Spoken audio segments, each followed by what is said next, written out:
எமது சகோதர சகோதரிகளுக்கு 4ஆம் தலைமுறையாக ஆசிரியர் குடும்பத்தில் பிறந்து இக்கல்வி பணிக்காக எமை அர்ப்பணித்து செய்த இவ்ரெஜினாவின் அடுத்த வணக்கம். தமிழுக்கு கெட்டவுட் சொல்லி ஆங்கிலத்துக்கு கட்டவுட் வைக்கக்கூடிய இக்காலத்தில் ராஜ வீதிகளில் மட்டுமே உலாவர முடியும் என்றிருந்த இலக்கிய பெயரை கிராமத்து சந்து முறைகளுக்கும் இழுத்து செல்ல வேண்டும் என்று படம்பிடித்தவர் வரிசையில் களம் பதித்த நமது அரசால் இப்புதிய பாரத எழுத்தறிவு திட்டம் கொண்டு வரப்பட்டது.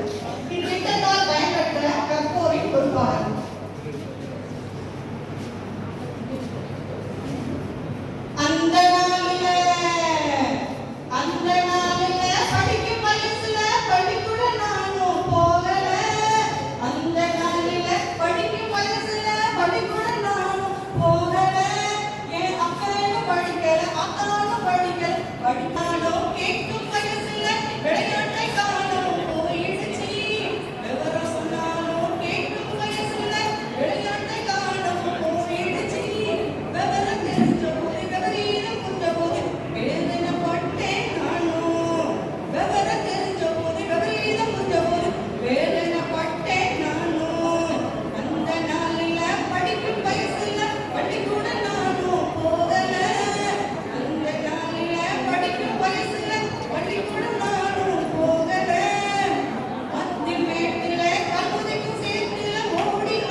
படிப்பின் அவசியத்தை பாட்டால் உணர்த்திய நம்முடைய ரஜித் மஜிதா மங்கையரசி தென்காசி மாவட்டத்தை சேர்ந்த அன்னாருக்கு வாழ்த்துக்கள்.